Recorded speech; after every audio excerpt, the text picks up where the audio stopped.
그래서 내가 여드름 병변을 가지고 있으면서 색소 병변도 함께 가지고 있다 라는 분들에게는 쓰시는 게 도움이 될 수 있어요. 안녕하세요. 예뻐지는 지름길을 알려주는 용한의사 닥터드래곤의 뷰티스틱 이용훈입니다. 요즘 자외선이 점점 강해져서 그런지 얼굴 위에 기미나 주근깨, 잡티 등의 색소 병변이 심해져서 이걸 개선하기 위해서 병원에 내원해 주시는 분들이 많으신데요. 물론 이렇게 내원해서 색소 레이저나 미백에 도움이 되는 시술을 받으시는 분들도 있으시지만 시간상 비용적인 측면에서 병원에 오기 어려우신 분들도 있으실 것 같아요. 그래서 오늘은 저를 포함해서 많은 의사 선생님들이 정말 싫어할 것 같은 정보, 병원에 오지 않고도 집에서 이것만 사용해서 여름철 심해진 기미, 주근깨, 잡티 등의 병변들을 개선할 수 있는 꿀템들을 알려드리려고 해요. 평소에 색소가 고민이신 분들 이 영상 놓치지 마시고 꼭 한번 보세요. 첫 번째로 소개해드릴 꿀템은 이 도미나 크림. 어머님들이 엄청 좋아하시는 거예요. 저희 엄마도 있는데 기미가 고민이신 어머님들 집에는 하나씩은 다 가지고 계세요. 이 도미나 크림의 주요 성분은 이 하이드로퀴논이 4%가 들어있고, 하이드로퀴논 성분은 멜라닌 생성을 억제해서 피부에 기미나 주근깨, 검은 반점 등의 그런 색소 침착을 완화시켜주는 원리를 가지고 있어요. 조금 더 자세하게 말씀을 드리면 하이드로퀴논은 멜라닌 합성관에서 중요한 역할을 하는 효소인 티로시나이드를 억제해서 멜라닌의 어떤 과도한 생성을 막아주고, 이로 인해서 기존의 색소 침착이 옅어지는 시간을 벌어줘서 피부톤이 밝아지고 균일해지는 그런 서포트 역할을 해주는 거예요. 근데 얘는 사주의 효피 턴오브 주기에 맞춰야지 꾸준히 사용해야지 효과를 볼 수가 있는데요. 근데 이런 하이드로퀴논 성분은 피부에 자극을 줄 수가 있으므로 장시간 사용 전에는 턱 아래나 귀 뒤에 소량을 발라서 24시간 동안 피부 과민 테스트 반응을 해서 알러지 반응이나 다른 어떤 증상이 없는지, 즉 패치 테스트를 하는 것을 권장을 드려요. 또 도미나 크림은 저녁에 세안 후에 고민 부위에만 극소량 바르시고 아침에는 남은 성분을 깨끗하게 씻어내셔야 하며, 외출 시에 자외선 차단제를 반드시 사용해야 되는데, 그 이유는 자외선과 만나게 되면 색소 침착을 치료하려고 하는 치료제인데 오히려 더 증가할 수가 있어요. 그래서 밖에 외출을 할 때는 이 도미나 크림을 바른 경우에는 반드시 자외선 차단제를 듬뿍 발라주셔야지 색소 침착의 어떤 부작용이 억제가 됩니다. 혹시나 도미나 크림을 바르고 자외선 차단제를 사용하지 않은 채 외출했을 때 색소 침착이 생기거나 가려움이나 따가움이나 이런 증상이 만약에 발생을 했다고 하면은 그때는 바로 병원에 오셔야지 적절한 치료를 할 수 있기 때문에, 그런 경우에는 반드시 병원에 오셔서 의사 선생님과 상의하시는 것을 추천을 드립니다.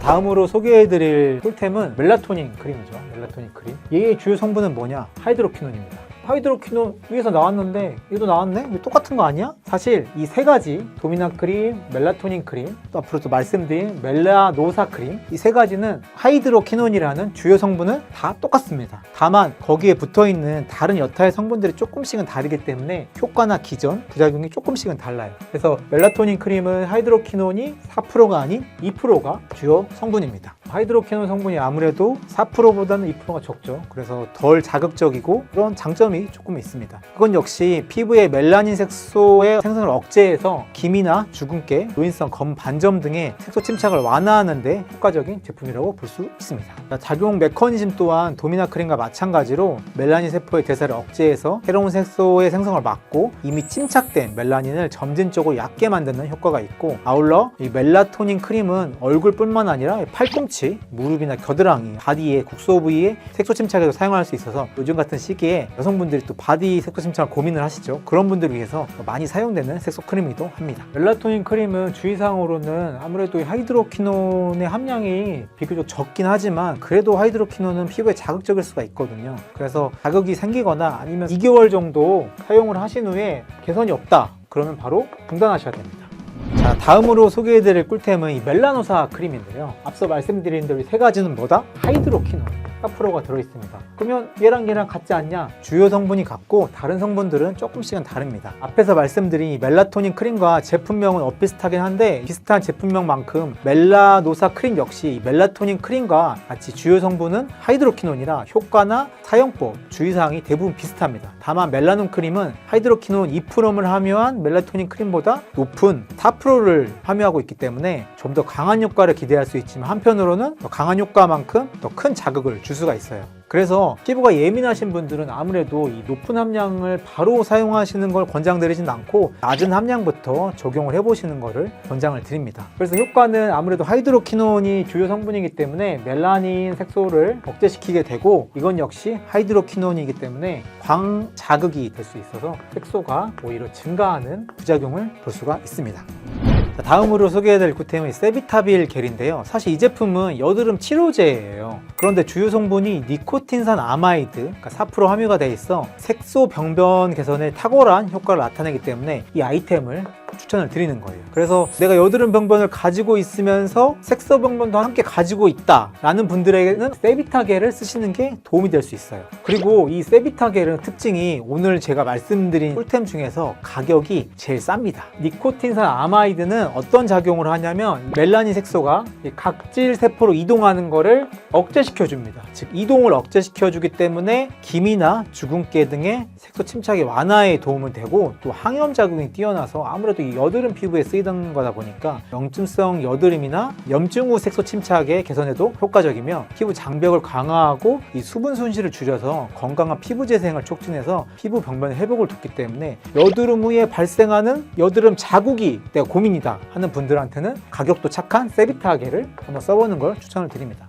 주의사항으로는 보통 12주를 기준으로 하는데 12주 정도 사용을 했는데 특별하게 개선점이 없다라고 하는 경우는 바로 중단을 하셔야 되고, 간혹 가다가 이 부작용으로 피부 자극이 생길 수 있기 때문에 내가 특히 눈 주위에 얘를 발랐다 하는 경우에는 깨끗이 씻고 사용하실 것을 권장을 드립니다. 근데 내가 여드름 피부가 있는데 여드름이 정말 많다, 중증 여드름을 가지고 있다, 그런 분들한테는 오히려 독이 될 수 있으니까 그런 세비타겔을 사용하시는 것보다 병원에 내원하셔서 나한테 맞는 치료 방법을 결정하시는 것을 추천을 드립니다.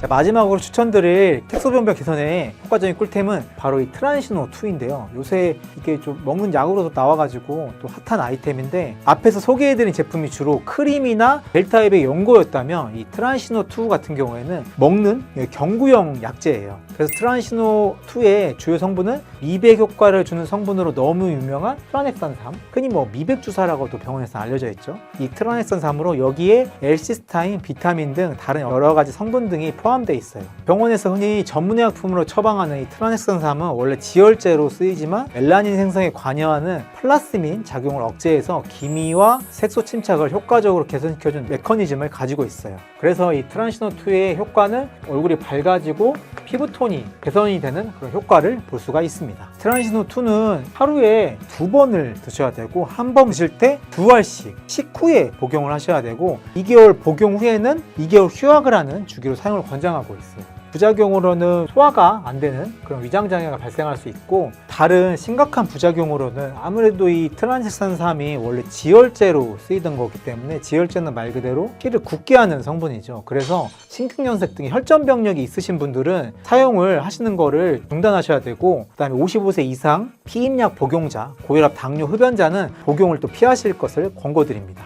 자, 오늘은 집에서 기미, 주근깨, 잡티 등을 색소병변을 없애는 데 도움이 되는 꿀템들을 소개해드렸는데 어떠셨나요? 그런데 앞서 말씀드린 의약품들은 작용이 있으면 반드시 반작용이 있게 됩니다. 부작용 역시 100% 배제할 수가 없기 때문에 반드시 앞서 말씀드린 대로 패치 테스트나 평소에 가지고 계신 질환 등을 체크하신 후에 적용하실 것을 권고드리고요. 부작용이 걱정이 되신다면 병원에 찾아오셔서 마음 편히 레이저 시술 받으실 것을 조언드리면서 오늘 영상은 여기서 이만 마치도록 하겠습니다. 또 봐요.